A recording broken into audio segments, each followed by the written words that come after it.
Aucun serviteur ne peut servir deux maîtres, car ou il haïra l'un et aimera l'autre, ou il s'attachera à l'un et méprisera l'autre. Vous ne pouvez servir Dieu et Mammon. Les pharisiens, qui aimaient l'argent, écoutaient tout cela et raillaient Jésus. Il leur dit, vous êtes ceux qui se font passer pour justes devant les hommes, mais Dieu connaît vos cœurs, car ce qui est élevé parmi les hommes est une abomination devant Dieu. Jusqu'à Jean, c'était la loi et les prophètes. Depuis lors, le royaume de Dieu est annoncé comme une bonne nouvelle et chacun use de violence pour y entrer. Il est plus facile pour le ciel et la terre de passer que pour un seul trait de lettre de la loi de tomber. Quiconque répudie sa femme et en épouse une autre commet un adultère, et quiconque épouse une femme répudiée par son mari commet un adultère. Il y avait un homme riche qui était vêtu de pourpre et de fin lin, et qui chaque jour menait joyeuse et brillante vie. Un pauvre, couvert d'ulcères du nom de Lazare, était couché à son portail. Il aurait désiré se rassasier de ce qui tombait de la table du riche, même les chiens venaient lécher ses ulcères. Le pauvre mourut et fut porté par les anges dans le sein d'Abraham. Le riche aussi mourut et fut enseveli. Dans le séjour des morts, il leva les yeux et en proie au tourment, il vit de loin Abraham et Lazare dans son sein. Il s'écria, « Père Abraham, aie pitié de moi et envoie Lazare pour qu'il trempe le bout de son doigt dans l'eau et me rafraîchisse la langue, car je souffre dans cette flamme. » Abraham répondit, « Mon enfant, souviens-toi que tu as reçu tes biens pendant ta vie et que de même Lazare a eu les maux. Maintenant il est ici consolé et toi tu souffres. En plus de tout cela, entre nous et vous se trouve un grand abîme, afin que ceux qui voudraient passer d'ici vers vous ne puissent le faire et qu'on ne parvienne pas non plus de là vers nous. » Le riche dit, « Je te demande donc, Père, d'envoyer Lazare dans la maison de mon Père, car j'ai 5 frères, qui leur apporte son témoignage, afin qu'ils ne viennent pas aussi dans ce lieu de tourment. » Abraham répondit, « Ils ont Moïse et les prophètes, qu'ils les écoutent. » Et il dit, « Non, Père Abraham, mais si quelqu'un des morts va vers eux, ils se repentiront. » Et Abraham lui dit, « S'ils n'écoutent pas Moïse et les prophètes, ils ne se laisseront pas persuader, même si quelqu'un ressuscitait d'entre les morts. » Merci beaucoup, Daniel, pour cette lecture. C'est l'occasion pour moi d'être peut-être un peu plus précis par rapport à ce que j'avais dit au niveau des annonces, où vous avez vu que cet après-midi, il y a un temps d'atelier pour ceux qui le désirent, notamment un temps de réflexion pratique sur comment bien gérer mon argent, et c'est Daniel, justement, qui va le conduire. Merci beaucoup d'avoir préparé ça. Et l'autre atelier se portera sur la préparation de la série thématique sur la famille. En tout cas, merci Daniel pour cette lecture. On veut garder nos Bibles ouvertes. C'est vraiment ce qu'on voudrait à chaque fois faire au moment d'écouter la parole, pour que nos yeux puissent vérifier dans l'Écriture que ce que je dis aussi est fidèle au texte, et pour que cette parole-là reste dans nos cœurs. C'est un texte qui parle de dimensions redoutables de la vie et des enjeux de la vie, et pas facile à traiter. Je vous invite à prier pour que le Seigneur nous garde dans la bonne écoute. Prions. Notre Dieu, notre Père, maintenant que cette lecture est faite et que ton Saint-Esprit a commencé en nous son œuvre, nous te demandons qu'elle se continue alors que nous méditons sur ce texte. Nous te demandons que tu nous aides à prendre au sérieux Ta parole est comme nous l'avons vu dans la première partie, dans le psaume 95, donne-nous de ne pas endurcir nos cœurs, mais d'écouter ta voix. Nous te demandons cela au nom de Jésus. Amen.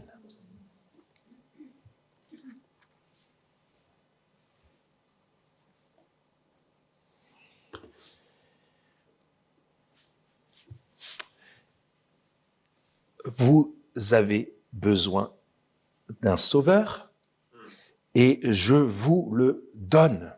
C'est le message principal de Dieu pour les hommes, pour toute l'humanité. C'est un message tellement essentiel. Vous avez besoin d'un sauveur et je vous le donne.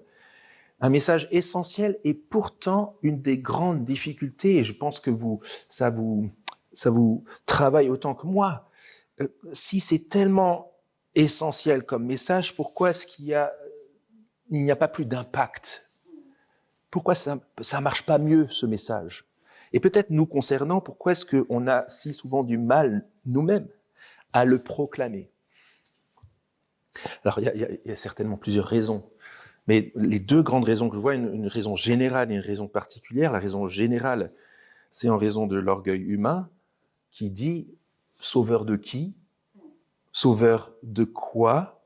Merci, ça va, j'ai besoin de rien, j'ai besoin de personne, encore moins de Dieu, s'il est là, s'il existe. » Ça, c'est une raison générale. L'orgueil humain fait des ravages dans l'écoute du message de Dieu qui nous dit « tu as besoin d'un sauveur ». L'autre raison, peut-être plus particulière et plus spécifique à la problématique qu'on est en train de voir dans l'Évangile selon Luc actuellement, c'est en raison de nos conditions financières et matérielles.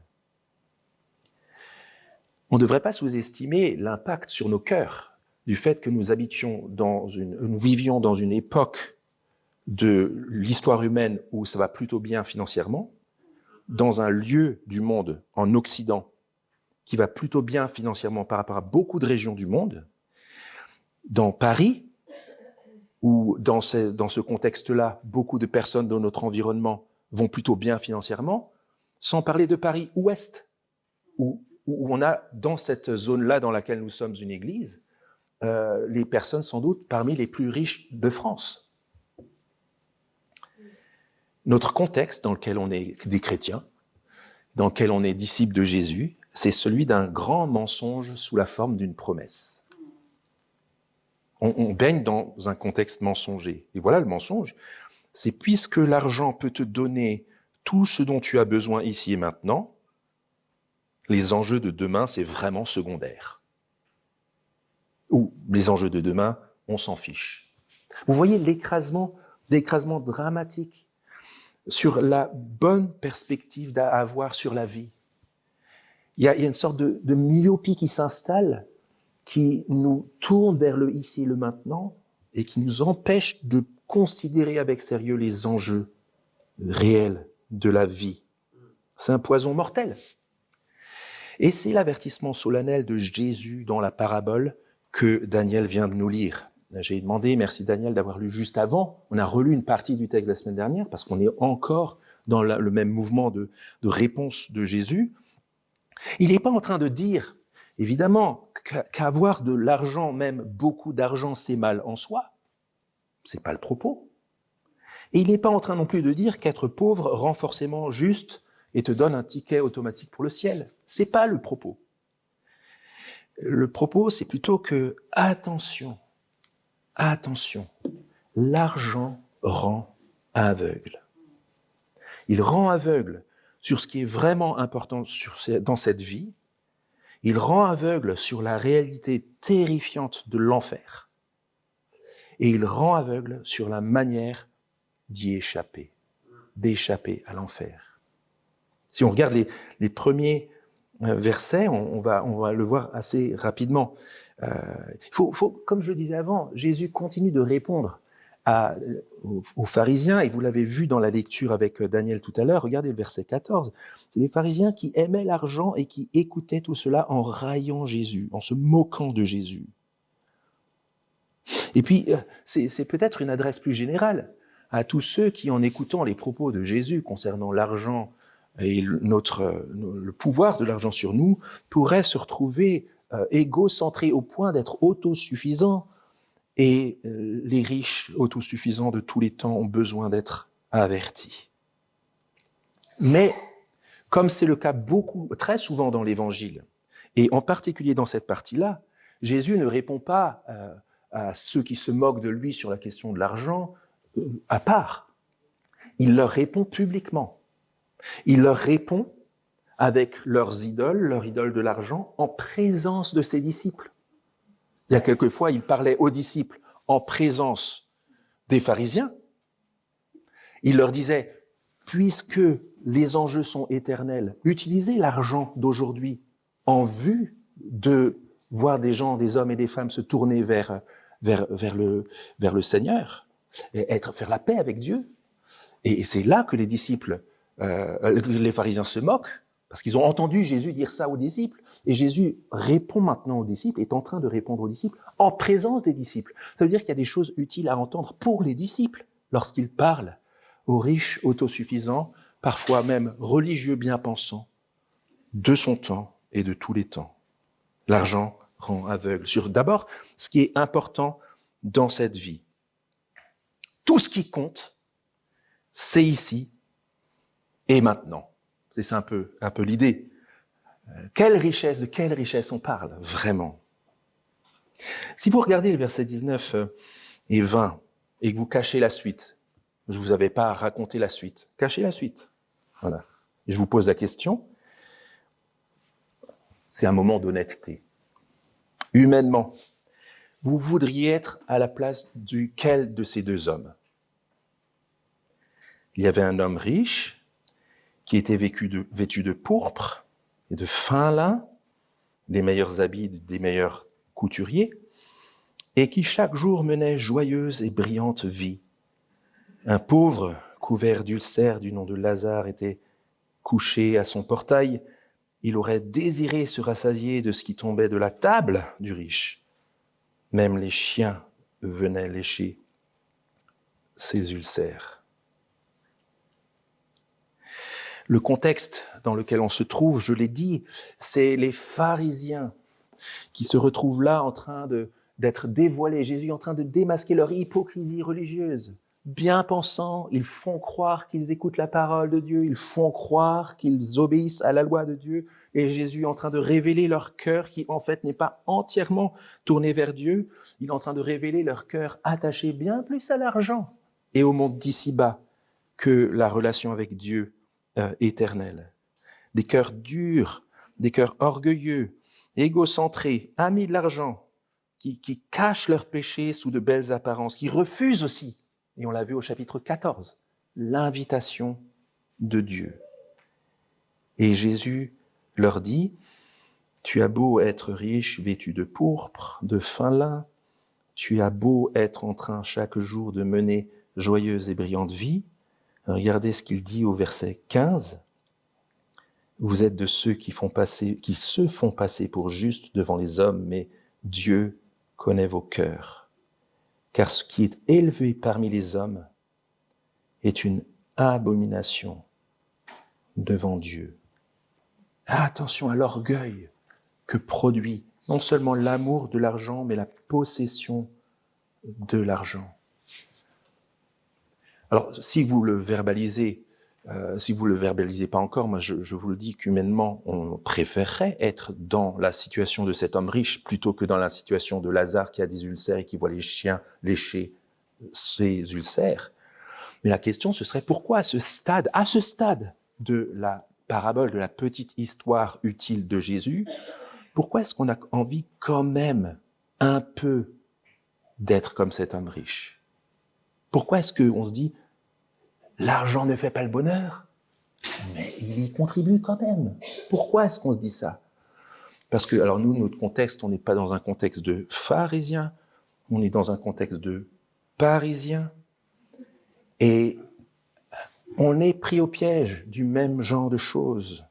Posséder l'argent peut conduire à ce que l'argent me possède. Est-ce qu'on en est conscient de ça?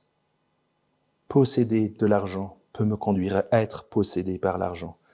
L'argent a le pouvoir de rendre nos cœurs durs et aveugles aux choses précieuse et importante. On se met au service de soi, on risque facilement de vivre une vie triviale et éphémère, sans même voir le ridicule. Je ne sais pas si vous avez vu les footballeurs de l'équipe de France, moi je regarde ça de temps en temps, sortir de leur voiture à Clairefontaine pour entrer dans le château de Clairefontaine pour répéter. Vous avez vu leurs habits, leurs fringues? Ils voient même plus qu'ils sont vraiment ridicules dans leurs fringues. Très très cher, mais vraiment ridicule. Très très cher, mais ridicule. Vous voyez, ça tourner sur soi avec l'argent qui, en fait, il n'y a pas besoin de beaucoup d'argent hein, pour être dans la même logique. On se tourne vers soi-même et on soigne le trivial et l'éphémère sans voir le ridicule. Et surtout, on devient sourd aux besoins des autres. Il y a un grand renversement sur ce qu'on devrait vraiment voir, sur ce qui est vraiment précieux. Je pense c'est la raison pour laquelle Jésus met en contraste cet homme, Lazare. C'est pas Saint Lazare, c'est pas Lazare que Jésus a ressuscité, mais on va le voir, son nom a de l'importance. Ce qui est vraiment précieux aux yeux de Dieu que cet homme ne voit même pas. Il lui donne même pas des miettes. Là, ce qui est vraiment précieux aux yeux de Dieu, c'est la valeur de chaque homme devant Dieu. Même tout petit, même invisible aux yeux du glamour de ce temps. Et ça nous pose aussi la question, et à ce stade-là, je ne vais pas m'étendre beaucoup plus, mais j'aimerais juste faire un écho à ce qu'on a déjà vu la semaine dernière avec Brian, puisque c'est une seule et même réponse qu'on est en train de voir. Nous, ça nous pose la question, si on n'est pas très à l'aise quand même avec l'attitude de cet homme riche, même si on envie sa situation, il faut quand même continuer à se poser la question en tant que disciple. Quand bien même Jésus ne nous parlerait pas directement là, il parlerait à ceux qui s'adonnent à leur richesse et qui ne voient même plus le danger. On doit se poser la question, si vraiment on est tourné vers ce qui est précieux aux yeux de Dieu, plutôt que précieux pour ma poche et ma situation, est-ce que ça se voit dans ma manière d'utiliser l'argent? C'est ce qu'on a vu la semaine dernière. Hein. L'idée des richesses injustes, c'est pas qu'il y a certaines richesses qui seraient justes et d'autres injustes. C'est les richesses de ce monde sont toutes injustes. Et il s'agit de les utiliser de la bonne manière. Et alors, on le montre de temps en temps. Je le remonte là, ce schéma. Et puis après, on poursuit le texte. Mais avant d'aller plus loin, pour ce monde-ci, et pour voir vraiment si on est en train de capitaliser notre argent pour ce qui est vraiment précieux, on a cette cible, vous voyez, notre manière d'utiliser notre argent. La cible financière de nos budgets à chacun, quel que soit ce qu'on a dans notre compte en banque. Hein. Il y a ce qui est vital, il y a ce qui est important, il y a ce qui est utile, il y a ce qui est sympa, il y a ce qui est superflu, et il y a ce qui est carrément ridicule. Vous voyez que si, dans nos budgets, on voit qu'il y a certaines lignes qui sont plutôt vers le superflu et le ridicule que vers le vital et l'important, on passe à côté de ce qui est vraiment précieux et important pour Dieu. Et de la même manière, si on confond le ridicule et le superflu avec le vital et l'important, si vraiment pour nous l'apparence, c'est ce qui compte, alors on va être complètement perdu, on ne va plus voir ce qui est important. Mais on revient sur ce que Jésus est en train de dire là aux riches, religieux même, qui soignent leurs apparences. Jésus dit, regardez au verset 13, et c'est pour ça qu'il raconte cela ici, verset 13. « Aucun serviteur ne peut servir deux maîtres, car ou il haïra l'un et aimera l'autre, ou il s'attachera à l'un et méprisera l'autre. Vous ne pouvez servir Dieu et Mammon. » Et l'homme riche de cette parabole s'est mis au service de Mammon. L'histoire pourrait s'arrêter là. Et ça pourrait être utile, parce qu'on se dit, c'est utile pour la vie ici-bas, sociale, d'avoir des hommes et des femmes qui voient la vraie valeur des personnes avant la valeur de l'argent. C'est très utile. Mais seulement, la parabole de Jésus ne s'arrête pas là. Je vous avais dit de cacher la suite. Vous pouvez regarder le verset 22. « Le pauvre mourut et fut porté par les anges dans le sein d'Abraham. Le riche aussi mourut et fut enseveli. Vous voyez, on peut vouloir profiter à fond avant de disparaître dans la poussière. Peut-être que vous vous dites ça dans votre manière, dans notre manière, enfin moi je m'inclus parce que parfois on est tenté par ça en disant tant qu'on peut, on profite un maximum parce qu'après ce sera fini. On peut profiter comme ça. On est entouré de personnes qui se disent je profite au max de l'argent que j'ai tant que je suis là parce qu'après c'est terminé. Mais non, comme Jésus le rappelle, à ce stade de sa parabole, notre mort n'est pas la fin. Notre mort n'est pas la fin. L'argent rend aveugle sur ce qui est vraiment important dans cette vie. Il faut faire attention à la vraie richesse. Où est-ce qu'elle se trouve? L'argent rend aveugle sur la réalité terrifiante de l'enfer. Oui, monsieur riche, autosuffisant, arrogant, une seule chose était vraiment précieuse. C'était la vie éternelle, ce qu'on appelle ici dans le sein d'Abraham, c'est-à-dire dans la présence heureuse de toutes celles et ceux qui ont placé leur foi en Dieu, qui sont dans la présence de Dieu. Ce qui était vraiment précieux, c'était le paradis, c'était le fait d'être sauvé. Ce qui était vraiment important, avant le verset 22, c'était d'échapper au jugement de Dieu et à l'enfer. Et bien, trop tard. L'enfer, laisse-moi rire, ça c'est pour les enfants, c'est pour les gens naïfs, c'est pour les gens du Moyen-Âge, j'y crois plus. J'ai peur que on ait été, dans notre contexte occidental post-chrétien, modelé par des images d'Épinal concernant l'enfer, la fourche, les diablotins, les barbecues, les queues fourchues, etc. Et qui tourne en ridicule la foi dans l'existence du paradis et de l'enfer. Et ça, c'est un problème.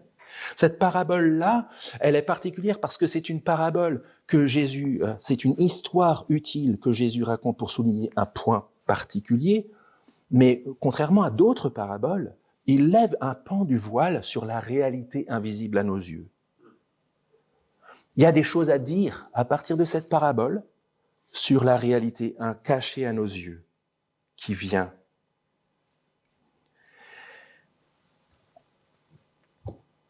On est maintenant à partir du verset 23 et je vous repose la question.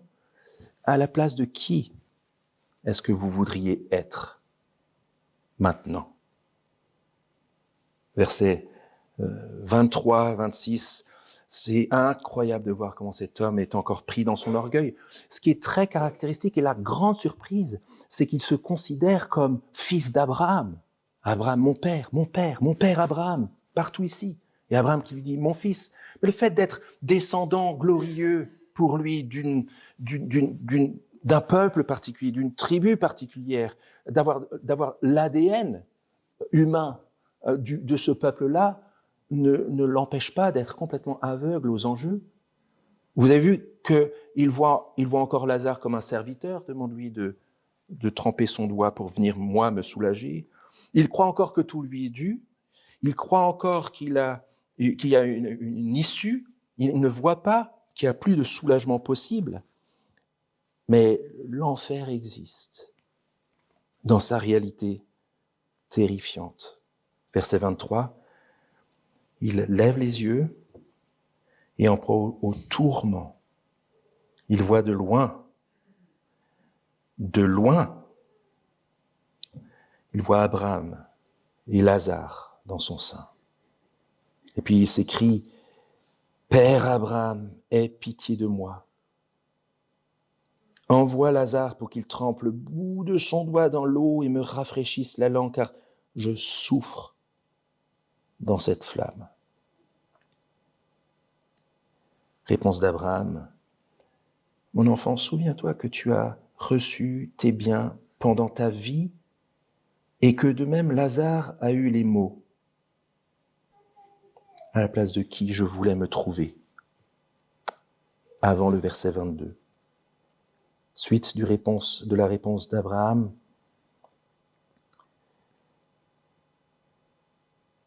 Maintenant, il est ici consolé, et toi, tu souffres. Et en plus de tout cela, entre nous et vous se trouve un grand abîme, afin que ceux qui voudraient passer d'ici vers vous ne puissent pas le faire et qu'on ne parvienne pas non plus de là vers vous, vers nous. L'enfer existe.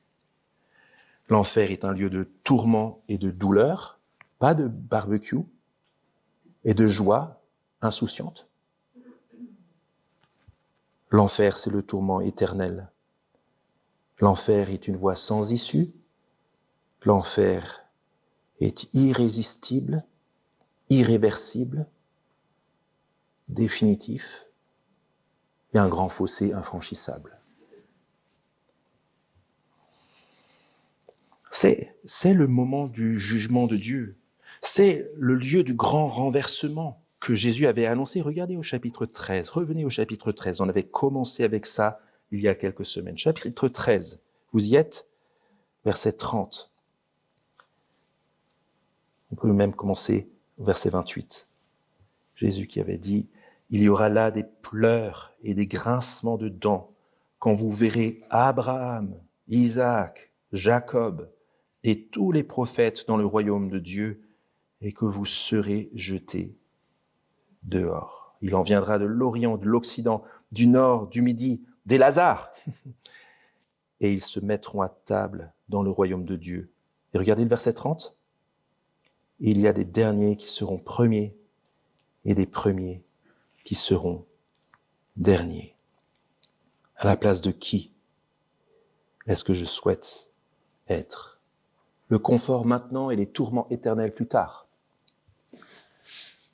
Ou les souffrances maintenant et la félicité éternelle plus tard, la joie éternelle, la paix éternelle? C'est là que c'est utile de nommer Lazare. Lazare, ça veut dire Dieu aide, Dieu secourt, Dieu vient au secours. Il n'ouvre pas la bouche dans cette parabole, mais il a un nom. Le riche n'arrête pas de parler, d'argumenter, de trouver des arguments et des contre-arguments qui ne marchent pas. C'est trop tard. Mais il n'a pas de nom.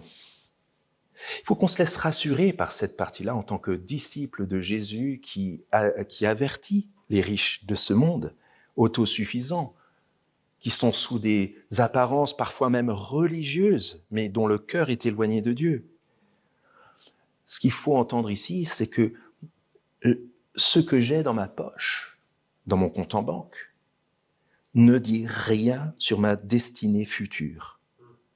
Le Seigneur me vient en aide. Le Seigneur sauve. Dieu secourt. Lazare.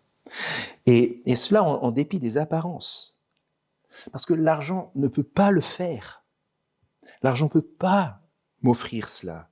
Et pire, l'argent a le pouvoir de me faire croire que tout doit être vécu pour ici et pour maintenant et que rien n'arrive après. C'est un pouvoir d'aveuglement extrêmement puissant. Et il n'y a pas besoin d'être riche pour être pris dans cet aveuglement. Même cet aveuglement, comme on le voit chez cet homme riche, qu'on pourra peut-être encore s'arranger là-haut si besoin. Il n'y a pas d'antichambre du ciel, il n'y a pas de lieu où tu peux encore discuter avec un négociateur. C'est maintenant que ça se joue.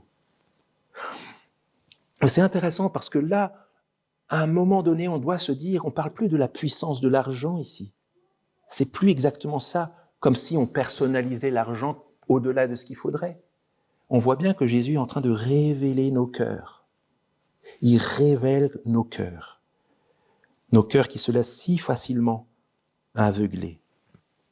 Vous voyez la puissance du mensonge, de se gausser de rire de l'enfer et de la réalité de l'enfer? Vous voyez la puissance de cette moquerie-là? Pour éviter d'avoir à te poser des questions essentielles sur la vie et la mort, pour être sûr de bien profiter de cette vie sans prise de tête, sans jugement de Dieu, sans grand renversement plus tard. Il te suffit de nier l'existence du ciel et de l'enfer. Le fait de se moquer de l'enfer, c'est la meilleure stratégie pour éviter d'avoir à se poser des questions difficiles, mais des questions essentielles. Parce que, mais il y a un mais. Est-ce que nier la réalité de l'enfer et du ciel à partir de ma petite perspective, est-ce que c'est suffisant pour que, comme par enchantement, cette réalité n'existe pas? Est-ce que il suffit de me moquer de l'enfer pour qu'il n'existe pas? La réponse, c'est non. Et en tant que disciples de Jésus, nous avons la preuve par Jésus. Vous savez ce que c'est la preuve par Jésus concernant le paradis et l'enfer? C'est que les miracles de Jésus, son enseignement, sa mission, sa mort à la croix dont nous allons nous souvenir tout à l'heure, sa résurrection où il est vainqueur du mal et de la mort, la raison même de sa venue, c'est l'existence de l'enfer. La raison pour laquelle Jésus est venu comme le Sauveur, c'est parce que l'enfer existe de l'autre côté du jugement. C'est la preuve par Jésus. Nous avons besoin d'un Sauveur. Il s'agit pour nous, là, comment répondre à cette partie-là? Mais simplement de croire en l'existence de l'enfer et du paradis, du grand renversement, de la joie éternelle d'un côté et des tourments éternels de l'autre. C'est Agrippa d'Aubigné, un auteur, un poète français, réformé du temps de la Réforme, qui écrit dans son poème « L'enfer », dans son recueil de poèmes « Les Tragiques », voilà ce qu'il dit. L'enfer, là, le désespoir mord. Là, la rage écume. Là, le feu, la tempête et la nuit s'allument. Là, le ver rongeur travaille incessamment. Le mortel y meurt sans fin et éternellement. Là, sans mourir, l'on meurt. Ou s'étranglant, il ne peut s'étouffer. Voulant se tuer, il ne peut y parvenir. Il hait, il craint, il fuit, il cherche, il désire, et toujours il se plaint, et toujours il soupire. Voilà une manière puissante de décrire l'enfer. Nous devons, les amis, avoir le courage de parler de cette réalité cachée à nos yeux et moquée par notre environnement. Et pour ceux qui sont autour de nous, et peut-être que vous êtes dans cette situation que vous vous présenteriez pas comme chrétien, que peut-être que ce langage que Jésus tient, les enjeux que je suis en train de souligner sont difficiles à entendre pour vous. Et c'est possible, c'est difficile à entendre. C'est peut-être une réalité des catégories étrangères à ce que vous avez l'habitude. Mais l'invitation à ce stade-là, c'est le courage de faire face. Est-ce que la réalité de l'enfer, c'est si ridicule que ça? C'est pourtant là que se trouve la résolution de toutes les injustices et de tous les blocages de l'histoire. Il y a un jugement, Dieu va mettre un terme à toutes les injustices de ce monde. Et il y a une punition éternelle pour ceux qui l'auront rejeté et pour ceux qui ont, au lieu de la justice, produit l'injustice. Verset 15. Dieu connaît vos cœurs, car ce qui est élevé parmi les hommes est une abomination devant Dieu. L'argent rend aveugle sur ce qui est vraiment important dans cette vie, sur la réalité terrifiante de l'enfer et sur la manière d'y échapper. On a vraiment cette logique-là dans cette fin de la parabole de Jésus.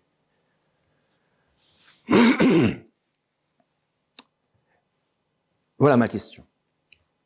Si tu prends au sérieux les versets 19 à 26 de la réalité que Jésus dépeint, ce serait quoi l'attitude logique? Qu'est-ce que tu voudrais faire? On m'a raconté dernièrement, et je ne dis pas de nom, mais j'ai aimé cette histoire tellement réaliste que d'un homme qui maintenant est décédé, mais qui avait dit à sa famille, si vraiment c'est vrai tout ça, la question du paradis, de l'enfer, si vraiment c'est dramatique comme ça, je trouverai un moyen pour revenir et pour vous le dire, de manière à ce que vous puissiez vous préparer. Vous voyez, c'est un petit peu comme dans... On se moque de l'enfer, mais quand même, on dit aux enfants, quand quelqu'un est mort, il nous regarde d'en haut. Je sens qu'il me parle. Je sens qu'il n'est pas loin. Donc on s'imagine que ceux qui sont morts pourraient nous parler, pourraient nous dire un truc, pourraient lever le pan du voile sur la réalité où ils sont, si jamais il y a une réalité. Mais c'est pas comme ça que ça fonctionne, en fait. Verset 27. Le riche dit, je te demande donc, Père, si c'est une situation définitive pour moi, d'envoyer Lazare dans la maison de mon Père, car j'ai 5 frères qui leur apportent son témoignage, afin qu'ils ne viennent pas aussi dans ce lieu de tourment. Abraham répondit, ils ont Moïse et les prophètes qui les écoutent. Et il dit, non, Père Abraham, il a quand même du culot, parlemente encore, comme à la Bourse de Paris. Non, mon père Abraham, mais si quelqu'un des morts va vers eux, ils se repentiront. Un grand miracle, tu sais, bien convaincant. Verset 31. Abraham lui dit, s'ils n'écoutent pas Moïse et les prophètes, ils ne se laisseront pas persuader même si quelqu'un ressuscitait d'entre les morts.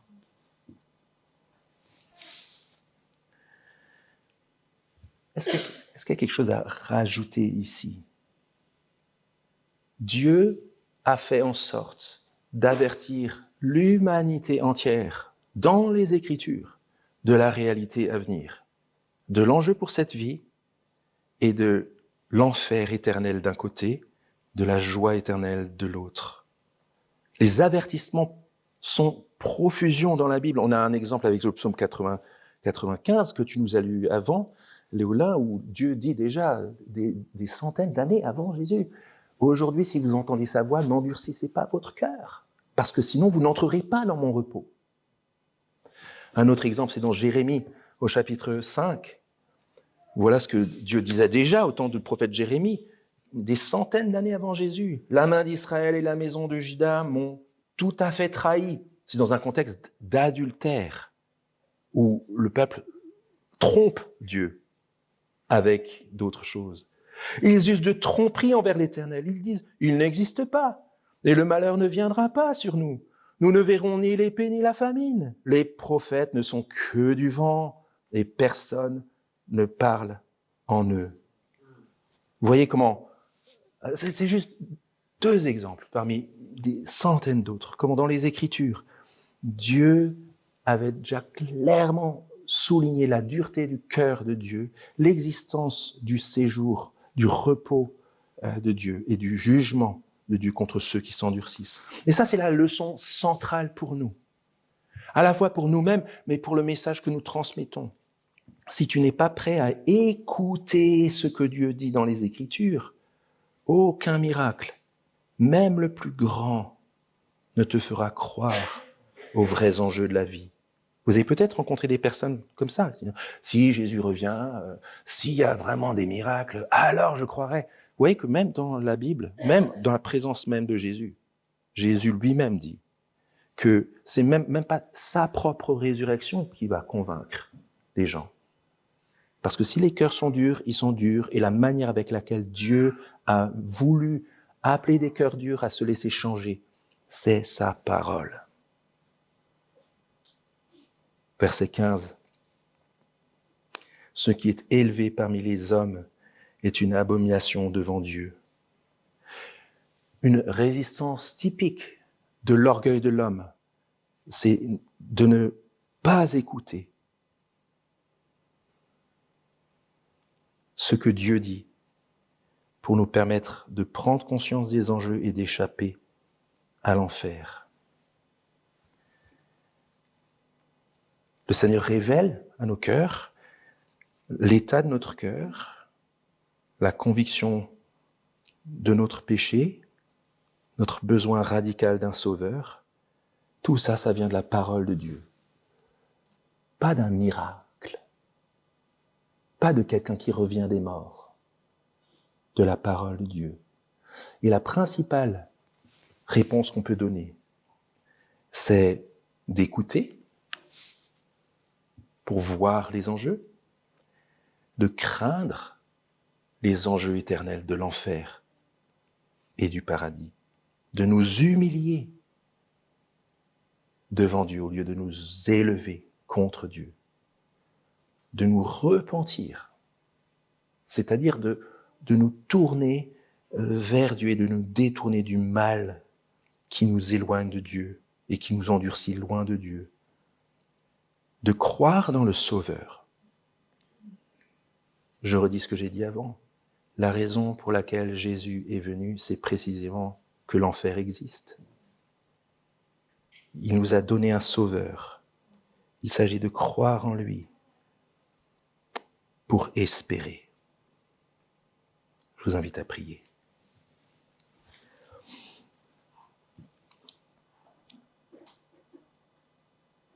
Notre Dieu, notre Père, nous te remercions parce que ta parole est la vérité. Et nous prenons conscience ensemble encore ce matin combien la vérité parfois blesse, révèle nos fonctionnements ou nos dysfonctionnements, révèle la noirceur de nos cœurs, mais nous savons que c'est pour nous pousser vers Jésus. C'est un miracle que le dispositif que tu as prévu pour nous sauver de l'enfer, c'est ta parole qui résonne et à laquelle nous voudrions faire attention. Merci Seigneur, parce que si l'argent rend aveugle, l'Évangile rend la vue. Et nous te demandons et nous te supplions que non seulement nous soyons au clair sur les pièges de l'argent, parce que nos cœurs sont tournés vers cela. Nous te prions que tu nous donnes le courage de parler du piège de l'argent et du confort, de parler de la réalité terrible de l'enfer et d'être de celles et ceux qui soulignent et glorifient le Sauveur que tu nous as donné pour non pas être dans l'endroit où on aura soif et on sera jugé sans recours pour toujours, mais dans le sein d'Abraham, dans ta présence, au grand banquet éternel. Dans le nom de Jésus. Amen.